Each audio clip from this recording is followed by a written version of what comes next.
Mercedes' rollercoaster season has made the news quite a lot throughout this season, but even though we were potentially hyped up about a Hamilton-Russell battle after the 2022 Mercedes rookies' amazing debut, it seems like this is not going to be the case after all. Hamilton has been doing quite a decent job regarding carrying Mercedes to where they are right now, and while many hoped that Russell could keep up the step, the young Brit seems to have struggled a bit to find more pace out of the W14 compared to what he did in the previous year.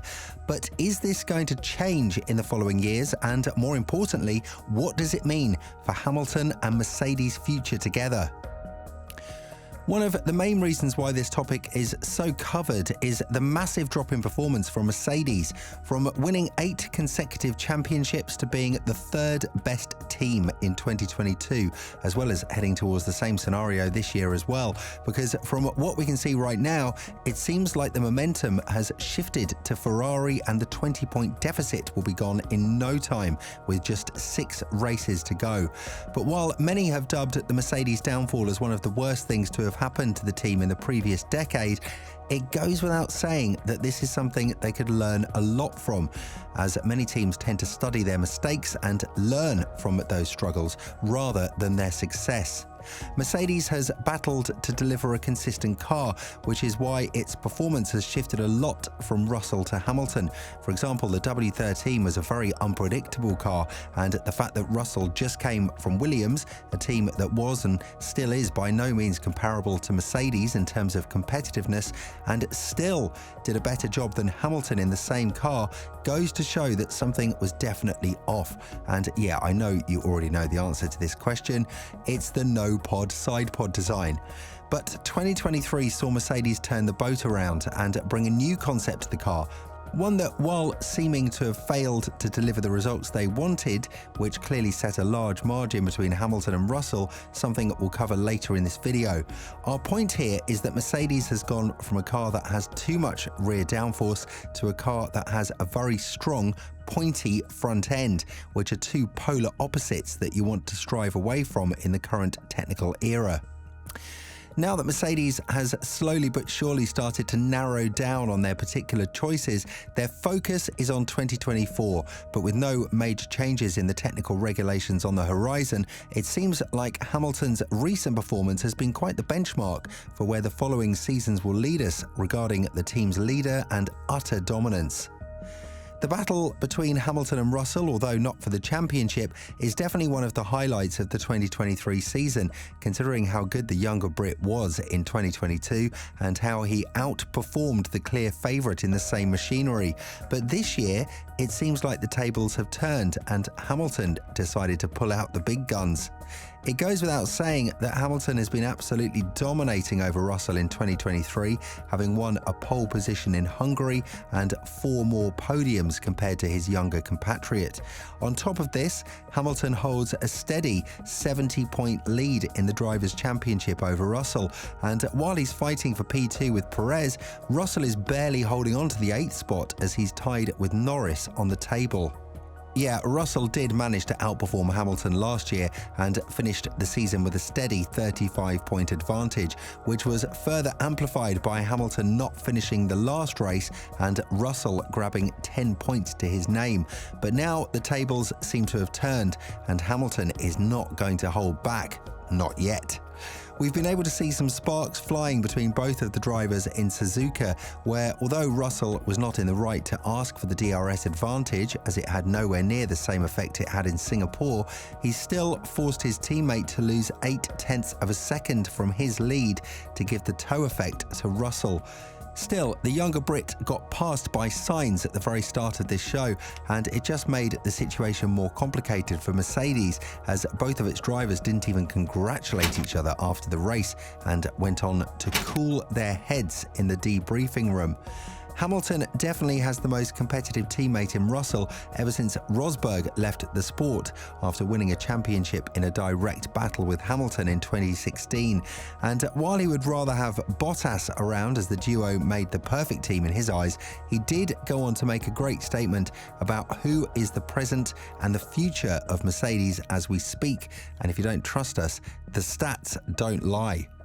As I already mentioned earlier in the video, Hamilton left nothing to the case, and while last year he felt like he was the guinea pig much more than his teammate, this year he went on to secure enough points to be in the fight for P2 in the Drivers' Championship and drift away from his teammate. During the qualifying sessions, Russell has actually been the faster driver, and even with this fact, the two are almost inseparable by every qualifying performance metric. During the 16 venues that took part so far, they are equal at 8-8, with Hamilton having an average qualifying result of 6.9, while Russell is holding the 7.4 to his name. The lap time difference of just 0.008 seconds in Russell's favour only goes to show how close it is. And even with such a difference between them in the Drivers' Championship, Mercedes can always count that both of them will finish high in the points and therefore bring solid points home in the Constructors' Championship. However, the difference is made on Sundays, where the advantage swings massively in Hamilton's favour.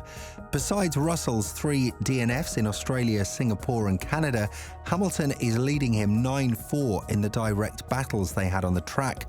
Furthermore, the 7-time world champion seems to have gained a full position of improvement in the races this year compared to 2022, when his average finish was 5.9, but in 2023 it's 5.1. Russell has managed to finish better than Hamilton on only one occasion in 2023 after starting behind him in Austria, where Hamilton was one of the drivers to have been hit with time penalties after breaching the track limits, and had it not been for this, he would have still finished ahead of his teammate. Obviously, the statement of one of the most talented young drivers on the grid is a bit questionable when he talks about the current season, as it's clear that it's Hamilton who has been utterly dominating the season all along, with Russell poised to finish ahead of him in Singapore from all of the DNFs he had it not been for the last lap crash. Elaborating on the current season, Russell went on to say, "In terms of pure performance, I feel that this season has been my best ever, but I reckon there's over 60 points that we've lost this season for a number of different reasons. In Australia, we had the shot at a minimum of a podium, 18 points there.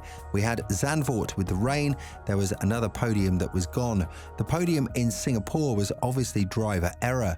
We had in Canada, again, another mistake on my side, another 10 points lost there.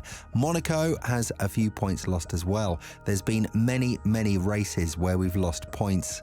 But the bitter truth that Russell has to swallow is that his teammate scored more than 60% of the team's total points, representing a dominance that he might have to get used to in the future if he continues with this poor performance. The Mercedes drivers are not as close in the points as their prime rivals Ferrari, and with this trend, they'll certainly struggle to keep up the pace with the uprising team of McLaren. However, this is a battle that will certainly transpire into something much bigger once Mercedes figures out how to build a championship-winning car, a scenario that Wolff himself proclaimed as the foreseeable future for the team. There is no doubt that the fight for the throne in Mercedes is raging, even with Russell experiencing such a downfall in his performance. He's proven to the world that he can beat Hamilton in a fair and square season, and while it was with a car that the team is never ever going to come close to, it's still a win in his head, and it's still solid momentum to build on. However, Russell needs to understand one thing. He has one of the greatest talents in the world as his teammate, and you must never underestimate the power of Hamilton once he has a car that could give him the record-breaking 8th championship in the sport. Hamilton's consistency in 2023 has clearly gone on to show that while he's in the 38th year of his life, he has no intention of backing up to any driver, let alone his teammate. And it seems like Rosberg has warned us that one thing that Hamilton hates the most is being beaten by a teammate. Russell has felt that quite harsh on his own skin, and while the deficit wouldn't have been as large as it is now had it not been for the 3 DNFs of Russell, it would still be Hamilton who'd have a solid lead over him, big enough for him to consider working out a lot harder in order to pass the 7-time world champion. A fierce intra-team battle is coming in Mercedes, and whether we like it or not, this is going to bring a lot of value to the sport. Russell has shown time and time again in 2023 that he's not going to back down for his teammate, even though it's for the greater good of the team. Now that they're not even fighting for podiums that much, we could only imagine how fierce the battle is going to be once they have the championship-winning formula in their hands. What do you think about Hamilton's recent dominance over Russell? Let us know in the comments below.